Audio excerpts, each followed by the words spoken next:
اور اب ہم بڑھتے ہیں اس نظم کے دوسرے شعر کی طرف۔ گر صاحب ہنگامہ نہ ہو ممبر و محراب، دیں بندہ مومن کے لیے موت ہے یا خواب۔ اس شعر میں گر، جس کو آپ اگر کہتے ہیں، تو شاعری میں یہ ہوتا ہے کچھ حرف گرا دیے جاتے ہیں وزن پورا کرنے کے لیے، تو گر کا مطلب اگر ہے۔ صاحب ہنگامہ، ہنگامہ کرنے والا، شور کرنے والا۔ یہاں شور ہنگامہ کا مطلب یہ ہے کہ سوئوں کو جگانے والا، یعنی وہ یہ کہتے ہیں کہ کشمیر کے لوگ غفلت کی نیند سوئے ہوئے ہیں، وہ بیدار نہیں ہو رہے، تو کوئی تو ہو جو ان سوؤں کو جگائے۔ تو صاحب ہنگامہ جگانے والا، یعنی مطلب یہاں لفظی مطلب تو ہوگا شور برپا کرنے والا، مطلب جگانے والا۔ تو اگر صاحب ہنگامہ نہ ہو ممبر و محراب، اب آپ جانتے ہیں ممبر کیا، جہاں امام بیٹھ کے مسجد میں خطبہ دیتے ہیں، محراب بھی اسی کو کہتے ہیں، وہ جگہ جہاں بیٹھ کر خطبہ دیا جاتا ہے۔ تو یعنی ان کی مراد یہاں مذہبی لوگوں سے، جس کو آپ مولوی صاحبان کہتے ہیں، علماء کرام کہہ لیں، خطیب کہہ لیں، یعنی مذہبی رہنما۔ تو حضرت اقبال کہہ رہے ہیں یہ مذہبی رہنماؤں کا فرض تھا کہ وہ اپنی تقاریر میں لوگوں کو آزادی کا درس دیتے اور بتاتے کہ یہ ہر ایک کا حق ہے اور یہ قرآن کا حکم ہے کہ ہر ایک آزادی کے لیے جدوجہد کرے۔ تو سوئی قوم کو جگانا ان کا فرض تھا جو مذہبی رہنما ہے۔ ٹھیک ہے جی، گر صاحب ہنگامہ نہ ہو ممبر و محراب، وہ بتا رہے ہیں کہ جب مذہبی رہنما اپنا فرض پورا نہیں کریں گے، ہنگامہ نہیں کریں گے، سوئی قوم کو جگائیں گے نہیں، تو پھر دین بندہ مومن کے لیے موت ہے یا خواب۔ تو پھر کیا ہوگا؟ جو ایک شخص کے لیے برابر ہے زندہ رہنا یا نہ رہنا۔ ٹھیک ہے جی، یعنی جب انسان غلام ہوتا ہے تو اس کے لیے زندگی موت برابر ہوتی ہے، زندگی کی اس کے لیے حیثیت نہیں ہوتی۔ تو دراصل اس میں تنقید کی گئی ہے مذہبی رہنماؤں پہ کہ وہ سوئی قوم کو جگائیں تاکہ ان میں آزادی کی امنگ پیدا ہو اور آزادی کی جیت و جہد کریں۔ حضرت اقبال کا دل کڑتا ہے جب وہ دیکھتے ہیں کہ قوم غفلت کی نیند سوئی ہوئی ہے۔ مفہوم دیکھیں، اس میں دین کی تفہیم کی بات کی جا رہی ہے، یعنی انڈرسٹینڈنگ کی بات کی جا رہی ہے۔ کہتے ہیں مسلم معاشرے میں مذہبی جذبہ کی بیداری اور دین کے حقیقی مفہوم سے آگاہی دینا ممبر و محراب کی ذمہ داری ہے۔ ٹھیک ہے جی، ذمہ داری ہے، لیکن شروع میں گھر کا مطلب ہے، وہ یہ وضاحت کر رہا ہے کہ جو ان کی بنیادی ذمہ داری ہے وہ پوری نہیں کر رہے، یعنی وہ شاکی ہیں، شکوہ کر رہے ہیں مذہبی رہنماؤں سے بھی کہ وہ اپنا فرض اس طرح سے ادا نہیں کرے جس طرح سے ان کو کرنا چاہیے۔ تشریح میں آئے تو اس شعر میں علامہ اقبال نے دین اور مذہب کے افکار کے حوالے سے ایک بڑا اہم سوال اٹھایا ہے۔ وہ کہتے ہیں اگر صاحب ہنگامہ نہ ہو، یعنی وہ کہنا چاہتے ہیں کہ جو دین کے نمائندے ہیں ممبر و محراب محض رسمی عبادت کے حوالے سے اپنے فرائض سر انجام دے رہے ہیں، ان کے اندر کوئی حقیقی تحریک نہ ہو، یعنی جذبہ نہ ہو، ٹھیک ہے جی، تو پھر ایمان جو ہے محض چند عبادتوں کا مجموعہ ہے۔ دیکھیے ٹھیک ہے، نماز، روزہ، حج، زکوٰۃ یہ عبادتیں ہیں، فرائض ہیں، لیکن دین صرف عبادتوں کا نام نہیں ہے۔ اسلام ایک مکمل ضابطۂ حیات ہے۔ صرف اگر دینی رہنما، حضرت اقبال تنقید کر رہے ہیں کہ دینی رہنماؤں نے اسلام کو صرف چند عبادتوں تک محدود کر دیا، حالانکہ ایسی بات نہیں تھی۔ یہ دینی رہنماؤں کا فرض تھا کہ سوئی قوم کو جگاتے، ان کے اندر آزادی کی حقیقی امنگ پیدا کرتے۔ مصرع ثانی میں اس شعر کے دوسرے مصرع میں اقبال اس طرف اشارہ کر رہے ہیں کہ جب تک کوئی شخص ایمان کو اصل روح کے ساتھ نہیں سمجھ لیتا، ٹھیک ہے، اصل روح یعنی ایمان کیا ہے، اس کے لیے زندگی موت کی کوئی حقیقت نہیں ہوتی۔ مسلمان کو پتا ہو کہ اس کی حقیقت کیا ہے، اس کو دنیا میں کیوں بھیجا گیا ہے، دنیا میں اس کا کیا مقام ہے، اور معاشرے میں اس کی کیا حیثیت ہے، اور آزادی کیا ہے، اور آزادی کے تقاضے کیا ہیں، یہ سب کچھ بتانا دینی رہنماؤں کا فرض تھا۔ لیکن انہوں نے دین کو چند باتوں تک محدود کر دیا. تو یہ ایک شکوے کی کیفیت آپ کو اس کے اندر نظر آتی ہے. مصر ثانی میں یعنی دوسرے مصر میں وہ کہتے ہیں، اشارہ کرتے ہیں کہ جب تک کوئی ایمان کو اس کی اصل روح کے ساتھ نہ سمجھ لے، اس کے لیے زندگی موت کی کوئی حقیقت نہیں ہوتی، بلکہ یہ ساری چیزیں اس کے لیے محض ایک خواب کی سی ہوتی ہیں. آگے دیکھیے، ایک مسلمان کو اسلامی اصولوں کے مطابق زندگی گزارنے کی تربیت دینا ممبر و محراب سے وابستہ لوگوں کا کام تھا. ٹھیک ہے، جس طرح میں نے بھی آپ کو بتایا، لیکن وہ صرف چند فرائض عبادتوں پر اکتفا کیے بیٹھے ہیں، اسی کو کافی سمجھ رہے ہیں. وہ اپنی ذمہ داری اس طرح سے انجام نہیں دے رہے جس طرح سے دینی چاہیے. رزلٹ کیا ہے؟ کیونکہ انہوں نے تربیت کرنی تھی نا. نتیجہ یہ ہے کہ مرد مومن کی جو صفات سے ہیں ہم یکسر محروم ہیں. یہی ہمارے زوال کی بنیادی وجہ بھی ہے کہ ہمارے اندر جو اسلام کی سے روح ہونی چاہیے وہ نہیں ہے. اس شعر میں اقبال انتہائی گہری اور فکری معنویت کے ساتھ ایک سوال اٹھا رہے ہیں اور سوئی ہوئی قوم کو بیدار کرنے کی کوشش بھی کر رہے ہیں. اس شعر میں حضرت اقبال مسلم معاشرے کی مذہبی اور سماجی زبوں حالی پر بھی تنقید کر رہے ہیں. زبوں حالی، برا حال. بتایا جا رہا ہے کہ ممبر و محراب یعنی مسجد کا جو ممبر ہے اور قبلہ گاہ ہے وہ اپنی ذمہ داریوں سے غافل ہے، اپنی ڈیوٹیز پوری نہیں کر رہے، اور وہ تربیت کے بنیادی فریضہ کی ادائیگی پر پرجوش نہیں ہے. یعنی جس طرح سے ان کو پرجوش ہو کے اپنے فرض ادا کرنا چاہیے وہ نہیں ہے. یہی وجہ ہے کہ جو عام عوام ہیں وہ دین اسلام کی حقیقت اور برکتوں سے دور ہے، اور شاید یہی وجہ ہے کہ وہ خواب غفلت کا شکار ہے، وہ بیدار نہیں ہو رہے. ادبی صنعتوں کی طرف دیکھیں تو صنعت استارہ ہے، یعنی ممبر و محراب کا مطلب مذہبی نظام اور مذہبی لیڈر اور رہنما ہے. صنعت ایہام، ایہام ہوتا ہے ڈھکی چھپی بات جو صاف نہ کی جائے، جس میں مبہم ہو، جس میں ایمبیگوٹی ہو. تو موت اور خواب میں ایہام موجود ہے. جو موت کا لفظ بھی آیا، خواب کا لفظ بھی موجود آیا، یعنی اس میں ایہام کی کیفیت، ایہام تو نہیں ہے لیکن ایہام کی کیفیت ضرور موجود ہے. صنعت استفہام یا استفہام کہتے ہیں سوال کرنا، پوچھنا.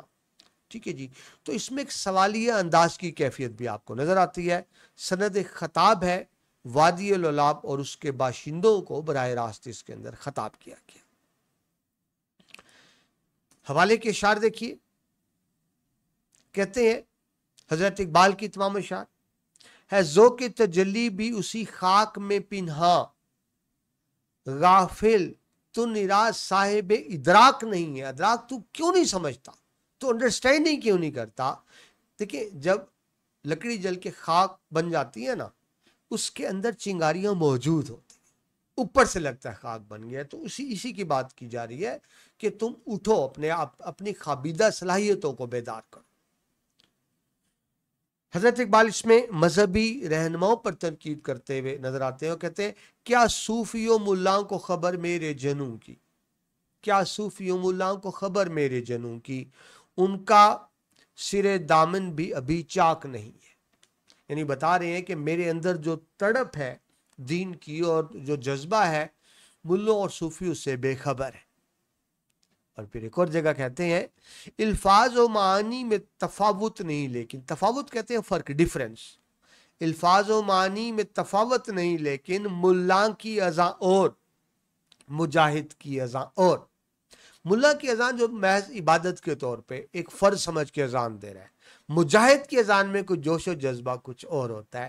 وہ کہتے ہیں میں مجاہد کی اذان چاہیے، ملا کی اذان نہیں چاہیے. یعنی ہمیں خواب غفلت سے بیدار ہونا ہوگا، پرجوش ہونا ہوگا. اور وہ مذہبی رہنماؤں سے کیا توقع رکھتے ہیں، ایک رہنما میں کیا خاصیت ہوتی ہے. حضرت اقبال کا ہی مشہور شعر نگاہ بلند سخن دل نواز جاں پر سوز، یہی ہے رخت سفر میرے کارواں کے لیے. تو ہے ساز پہ موقوف نواہائے جگر سوز، ڈھیلے ہوں اگر تار تو بیکار ہے مضراب اے وادی لولاب.